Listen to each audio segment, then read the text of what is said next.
pouco fui estimulada ao autoconhecimento, a perceber, a conhecer as minhas emoções, as minhas reações.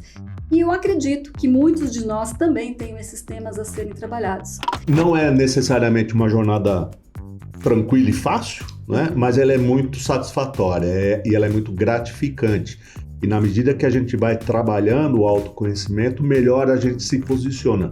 E traz também a possibilidade da gente trabalhar com a sinergia, ou seja, com o entendimento de que, ao sermos diferentes, isso nos complementa, não nos distancia necessariamente. Olá, estamos aqui com mais um episódio do RH Cast, um podcast que pretende desmistificar os métodos, as tendências, os conteúdos do dia a dia e contribuem para a transformação positiva que a gente quer ver no mundo. E, na verdade, nós queremos mesmo promover uma revolução humana. E, para isso, trouxemos uma pessoa muito especial, o professor Roberto Carvalho, especialista e estudioso em temas de sociabilidade, de dinâmicas de grupo, e está no mercado há muito tempo, fazendo belíssimos trabalhos com o desenvolvimento de líderes, apoiando o desenvolvimento humano. Agora, ninguém melhor do que a própria pessoa para falar dela. E por isso, eu chamo aqui no nosso bate-papo Roberto. Olá, Roberto. Olá, André. Muito obrigado pelo convite. Agradeço a presença de todos vocês. Eu espero contribuir para essa conversa muito satisfatória e muito produtiva. Muito obrigado. Como a André comentou, sou professor em algumas cadeiras de gestão, de liderança. Gosto muito da temática de dinâmicas grupais, que estudo os fenômenos grupais e venho trazendo isso à tona e trazendo isso nas minhas mentorias executivas, que eu percebo que é realmente algo que pode ajudar a entender o cenário que a gente está e como é que a gente pode intervir de uma maneira positiva. Muito obrigado pela oportunidade, André.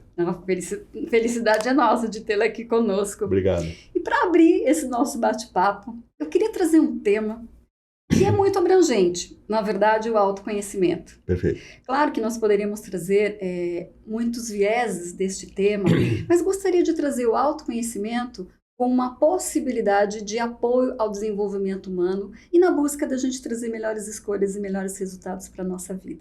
Perfeito. Por este viés, me fala, o que você traz para a gente sobre autoconhecimento? Legal, ótima pergunta, André. Autoconhecimento, primeiro a questão que eu entendo é o seguinte, a gente precisa entender que autoconhecimento é uma jornada. Ela não é algo que você tem em qualquer universidade, em qualquer cadeira acadêmica. É uma jornada e que pressupõe uma iniciativa do indivíduo, né? Se você não tiver uma predisposição a buscar o mundo interior, a você se compreender, saber eu brinco bastante, né? Saber qual é o teu lugar na fila do pão, né? Isso compromete toda essa jornada. Então ela é uma jornada que ela depende do indivíduo, ela pode ser impulsionada pelo mundo externo, né? Não é necessariamente uma jornada tranquila e fácil, né? Mas ela é muito satisfatória e ela é muito gratificante. E na medida que a gente vai trabalhando o autoconhecimento, melhor a gente se posiciona, tanto dentro do mundo corporativo, dentro das organizações, como no teu âmbito pessoal, né? Isso nos fortalece de uma maneira bastante consistente. Muito bom. Eu não sei você, professor, mas eu penso que eu fui estimulada quando criança. Eu já tenho aí algumas décadas de vida, né? Somos dois. Somos dois. Eu fui muito estimulada a perceber o mundo de fora, a conectar com o mundo de fora e valorizar as coisas que estavam fora. Perfeito. Sendo assim, pouco fui estimulada ao autoconhecimento, a perceber, a conhecer as minhas emoções, as minhas reações. E logo, em algum momento na vida, isso começou a fazer diferença. Então, começou a despontar um desejo de conhecer e uma necessidade de lidar melhor com as minhas próprias emoções. E eu acredito que muitos de nós também têm esses temas a serem trabalhados. Como que você vê isso? André, eu vejo assim, bom, primeiro que uma boa parte do conflito, que a gente chama de conflito de gerações, acontece por conta disso, né?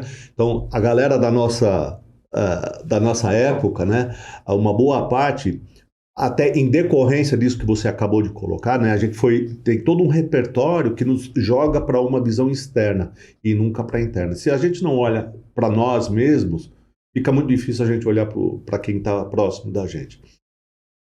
Ao mesmo tempo, como a gente é filho da Revolução Industrial, né, então era muito natural que isso acontecesse. Ou seria muito incomum que as pessoas olhassem, tivessem essa perspectiva e esse olhar, especialmente, não exclusivamente, mas especialmente dentro do contexto corporativo. Claro que nas relações pessoais isso também se estabelecia fortalecido pelo exercício dos papéis que as pessoas acabam exercendo, muito mais do que por suas essências. Na medida que isso vai tomando um volume maior, mais a gente se distancia de nosso propósito, mais a gente se distancia do protagonismo, mais a gente diminui nosso engajamento com algo que faça sentido e faça valor. Porque a gente estava sempre muito atrelado à execução, diria, entre aspas, perfeita de uma tarefa, né? E eu penso que essa geração que está aí agora está muito mais consciente, está se apropriando muito mais desse contexto. Seja por iniciativa própria, seja por uma força externa de mercado, do mundo externo, que acaba impulsionando esse movimento. E nesse sentido, em algumas empresas, em algumas gestões, você tem esse conflito, onde, de um lado, isso não faz muito sentido, e do outro lado faz todo sentido. Perfeito. Eu vejo que hoje as nossas crianças já têm contato com a preocupação e as metodologias, por exemplo, de desenvolvimento de habilidades socioemocionais e éticas. E que daqui a alguns anos isso vai ser uma prática inerente, já desenvolvida, e que eles não vão ter talvez tanta dificuldade com essas questões como nós. Que assim seja. Que assim seja. Sim. E como nós não tivemos essa educação socioemocional, hoje talvez a gente precise de um pouco mais de esforço para começar a lidar. Além das habilidades técnicas cognitivas, da intelectualidade que são importantes e nas quais nós colocamos muito esforço até então, somando agora essa nossa educação emocional. E eu vejo que muito do que a gente vive no ambiente corporativo tem a ver com essa falta de olhar para essas habilidades e que agora já se sabe que é tão importante quanto a hard skills, esse desenvolvimento dessas habilidades. No ambiente corporativo, como é que você tem trabalhado essas questões? Ótimo. Eu penso assim, André, mesmo as hard skills, né, que reside aqui no campo do cognitivo, etc., aquilo que a gente estudou, que você estudou na faculdade, que você aprendeu na faculdade, isso começa a cair por terra na medida que o que começa a ser mais demandado é o que você vai fazer com aquilo que você aprendeu. De que maneira você vai impactar o mundo com aquilo que você aprendeu, com aquilo que você carrega com você. E nessa esteira, isso vem recheado de responsabilidades, isso vem recheado de compreender o teu papel na sociedade como um todo. Né? Do ponto de vista educacional, eu percebo sim, para quem tem filho como eu, a gente percebe que essa geração vem com uma percepção diferente de universo, vem com uma percepção diferente de responsabilidade, de civilidade. Acho que tem uma série de conceitos que vão sendo praticados e são, mais do que tudo, possibilitados. Não adianta a gente ter qualquer tipo de direcionamento se a possibilidade do exercício não for verdadeira. Então isso cabe dentro das organizações, isso cabe fora das organizações. E que vai esbarrar em algum momento, talvez a gente fale disso, com a cultura organizacional, e a gente pode dizer, por que não com a cultura de uma forma em geral. Né? A gente pode pensar nisso de uma forma regionalizada, onde você tem algumas vertentes ou alguns vieses que são mais evidentes em determinadas regiões, que podem contribuir ou não para o ritmo dessa evolução, que é inexorável. Ou seja, esse processo de modificação, esse processo de ajuste, ele é inexorável. Junto disso, a gente tem o conceito do VUCA e do BANI, né, que, para quem não sabe, o BANI, que é talvez o conceito mais recente, é um acrônimo em inglês que fala de brittle, que é frágil, ansioso, não linear e incompreensível. Portanto, esse é o mundo que a gente vive. Então, aquela linearidade do qual você estava se referindo na nossa educação, etc., ela pouco tem espaço dentro desse contexto. E ela precisa, sim, ser adaptada, adequada e revista. E no momento que você vai rever tudo aquilo que faz parte do seu repertório, isso não é possível de ser feito de uma maneira coerente sem você revisitar o teu arcabouço de valores. E quando você faz isso, você vai cutucar, não é, no teu interior. E você vai se deparar com aquilo que lhe impulsiona, com aquilo que lhe é uma barreira, você começa a se dar conta do mundo, né? E como é que você reverbera dentro do universo que você vive. Então é um exercício que a gente tem que, eu penso que a gente precisa se dispor a aprender com a galera nova mesmo, inclusive com as crianças, não é? E sair do pedestal de que a nossa idade nos dá autoridade acima de tudo e de todos. Né? Então eu penso que é uma simbiose, uma mudança muito grande, muito intensa e com uma frequência muito alta. Então não dá mais para a gente pensar e agir de uma maneira absolutamente linear. E não dá mais para a gente fazer qualquer coisa nesse sentido sem... e o que eu vou falar é óbvio. Tudo passa pelo ser humano. É mais do que óbvio, talvez, né, todos aqui que estão acompanhando vão falar isso. É óbvio, e é óbvio mesmo, mas a gente na escola costuma dizer que o óbvio precisa ser dito. E nesse sentido, quanto mais a gente tiver essa predisposição para buscar o autoconhecimento e também o reflexo daquilo que o outro me traz, como um elemento que alimenta, retroalimenta esse processo de autoconhecimento, tanto melhor a gente vai ter uma convivência mais pacífica com a gente e com onde a gente está inserido. E essa conversa está ficando muito boa. Pegando esse gancho que você traz, que é importante a gente revisitar os nossos valores, eu trago aqui que o autoconhecimento, didaticamente, pode ser dividido em duas dimensões. Uhum. Eu comigo mesmo, aprendendo a ser, e eu com o mundo, com o outro, aprendendo a conviver. Perfeito. Então, pelas experiências que eu tenho tido nos trabalhos ao longo desses anos, me ocorre que tão importante quanto eu aprender sobre mim é também eu aprender como levar para o outro e para o mundo o melhor de mim, me conectando, né, nessa parceria de juntos, a nossa sinergia é melhor do que os nossos resultados individuais. Porque senão não faria sentido a gente conviver e transitar em projetos juntos, dentro das empresas ou dos ambientes que a gente vive. Como é que você vê essa questão do conviver no mundo de fora? Ótimo. Nós temos de uma relação mais simples para mais complexa. Uma coisa sou eu versus você, ou eu e você. A outra coisa é quando a gente tem uma relação de 1 para N. Né? Então, a brincadeira fica mais divertida, né, na medida que a gente vai ampliando o contingente de pessoas com o qual a gente se relaciona. Fundamentalmente, a gente se vê, se percebe no outro. Né? O outro nos serve como uma referência, como um espelho daquilo que a gente projeta. Né? E nesse contexto, acho que a beleza da coisa está que no momento em que aquilo que eu expresso, aquilo que eu entrego, o que isso reverbera em você, o que isso reflete em você. E isso denuncia, nesse processo, denuncia muito o teu conjunto de valores. Não é? Então, possivelmente, quem está nos vendo, nos ouvindo agora, já deve ter situação onde você achou que você estava sendo super bacana, super legal, super entrosado com a pessoa, só que não. Né? E isso evidencia uma falta de percepção, até de empatia, né, e de um olhar interno, e também de perceber do outro como é que isso acontece. E traz também a possibilidade da gente trabalhar com a sinergia. Ou seja, com o entendimento de que, ao sermos diferentes, isso nos complementa, não nos distancia necessariamente. Né? Então, e isso também passa por uma revisão de valores, isso também passa por um teu autoconhecimento e a aceitação de que o diferente é bom. O diferente não nos faz inimigo, o diferente não necessariamente nos distancia. E aqui eu não digo na concordância obrigatória, a concordância é uma das possibilidades. Mas a convivência com o pensar diferente, ele é engrandecedor. Porque ele me traz insumos, me traz elementos que que vão fazer sentido ou não para mim, que vão ser ou não combustível para essa minha jornada de autoconhecimento, para o meu reposicionamento, e que vão me ajudar na assertividade desse contexto, do contexto no qual eu estiver inserido.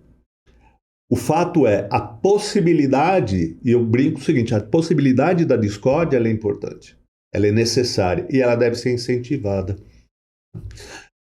E tem um outro elemento, se você me permitir, André, tem um outro elemento que eu acho que é meio que um tabu dentro das comunidades, dos agrupamentos, né?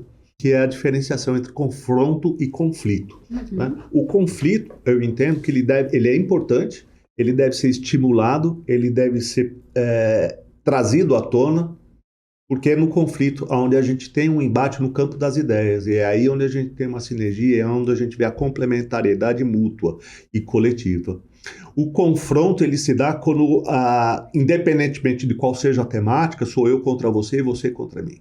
Né?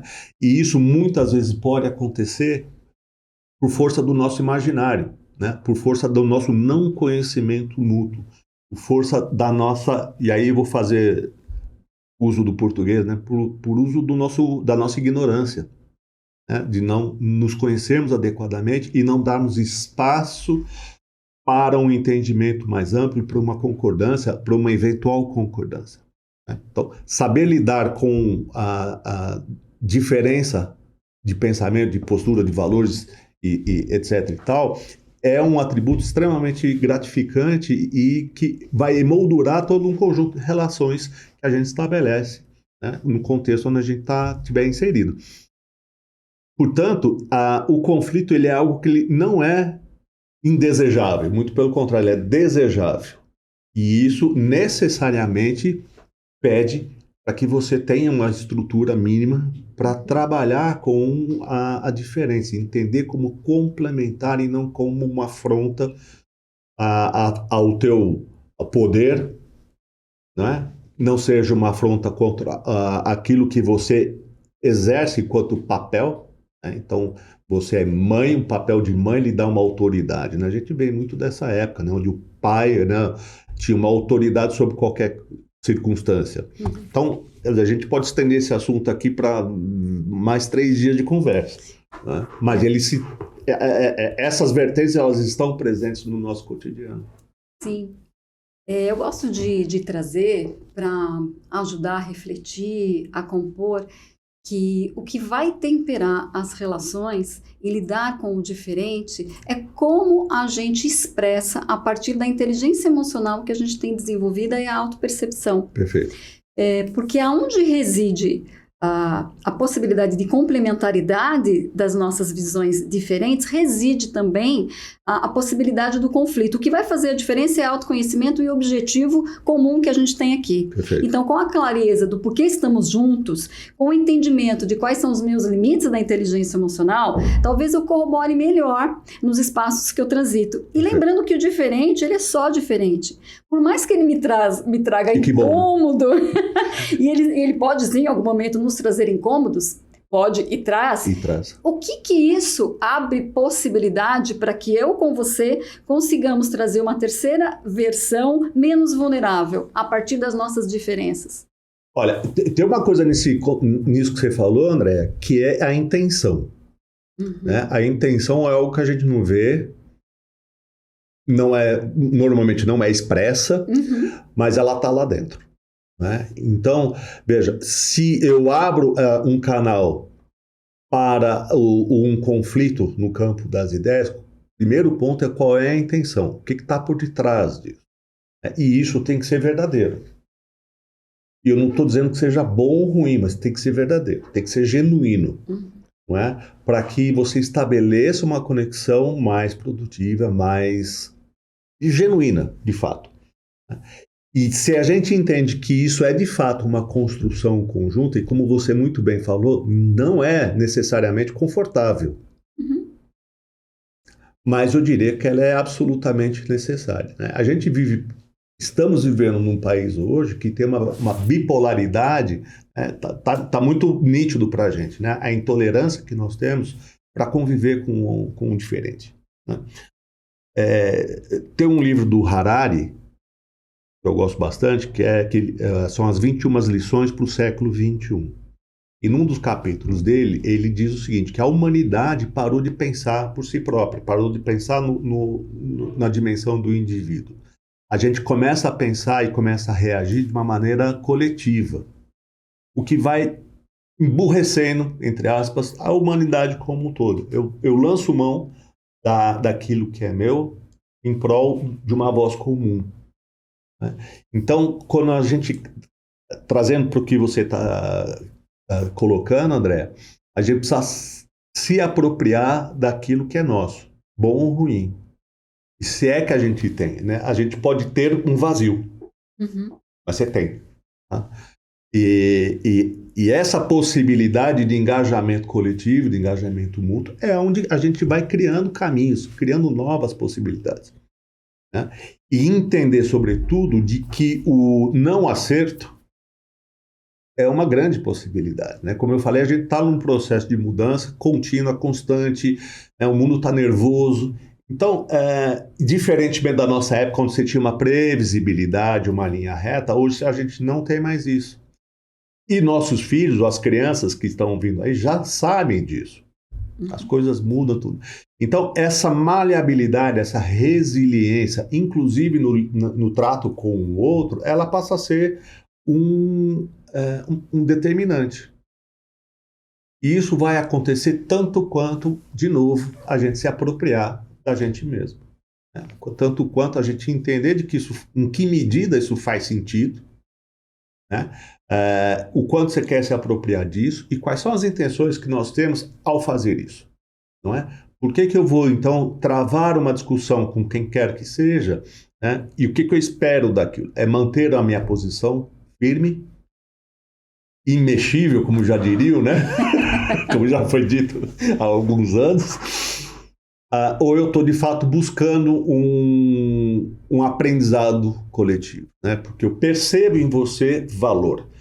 Né? Na medida que eu percebo em você, eu percebo no outro valor, eu amplio a possibilidade de conexão.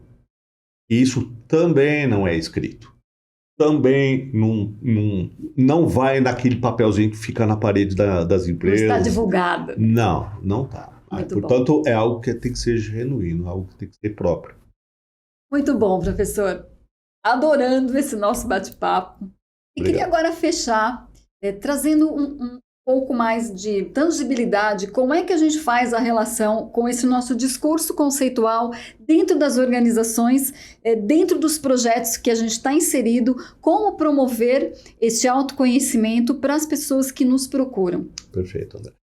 Existem vários caminhos, todos interessantes, todos a depender da circunstância onde a gente está observando, que servem como mecanismos de apoio para tomadas de decisão futura. Né? Então, o que eu quero dizer com isso? Na minha prática, em muitas ocasiões, a gente aplica algumas ferramentas para análise de perfil comportamental. E uma coisa que eu peço, inclusive para os meus colegas de profissão, façam a devolutiva para o seu colaborador, para aquele que fez a aplicação. É importante, a informação é dele. Então, eu acho que é um apelo que eu faço. Faça a devolutiva para o indivíduo. Porque isso vai ajudar o indivíduo substancialmente para ter, de uma maneira estruturada, um conjunto de elementos que não são deterministas, mas que são o novelo da lã, né? Que pode te ajudar a buscar, a partir de você mesmo, a ampliação. Né? Primeiro, a identificação com aquilo que lhe é apresentado, a racionalização em cima daquilo, a elaboração daquilo, o entendimento daquilo, e aí, a partir dali, quais são os caminhos possíveis para você tomar. Isso no aspecto individual. Eu normalmente faço isso com os indivíduos, depois eu faço isso numa visão coletiva, grupal. É claro que as questões do indivíduo, que são particulares dele, não são expostas, evidentemente, mas você consegue extrair uma visão do coletivo e que dá uma perspectiva gerencial para a organização como um todo e que mostra caminhos possíveis na sua modelo de gestão, etc. e tal. Então a gente consegue abraçar diversas camadas dentro da organização, desde o indivíduo o indivíduo dentro do contexto e o contexto com os indivíduos. Né? Ou seja, as organizações dentro né? E a gente sai e a ideia é sair da visão da consequência e buscar a causa, ou as causas. E, mais uma vez, sendo repetitivo, tanto no indivíduo quanto no coletivo. Perfeito. Então, são várias as ferramentas que servem, e reforço, ferramenta sozinha morre em cima da mesa. É verdade. Então, é preciso ter habilidade, intenção, não é? E práticas conclusivas, e práticas que deem continuidade àquilo que as ferramentas eventualmente te apresentam. Inclusive, que você as questione. Né? E aí já começa por aí da gente abrir mão de uma postura passiva consigo próprio, né? Ou seja, eu lhe digo e você simplesmente aceita, e passa por uma relação de embate, conflito. Né? Daquilo que você aceita, daquilo que você não aceita, daquilo que você identifica, daquilo que você não identifica, daquilo que tudo bem, daquilo que não tudo bem, daquilo, entende? Então isso te dá uma possibilidade, ele tem o potencial de gerar o caos no indivíduo, né? E o caos é o quê? Ele provoca um desequilíbrio para equilibrar novamente. Muito bom. E eu gosto de dizer que as metodologias, os instrumentos e as abordagens, elas nunca falam mais do que a própria pessoa. Entendo. Todos nós somos soberanos e somos autônomos naquilo que a gente pensa sobre a gente. E a ideia de uma aplicabilidade responsável é colocar a serviço de uma pessoa e nunca uma pessoa dentro de qualquer metodologia. Exatamente. E este olhar me deixa muito confortável para levar essa estratégia juntamente com a amorosidade e a responsabilidade. Perfeitamente. Professor, a gente vai encerrando aqui o nosso bate-papo. Que pena, mas já?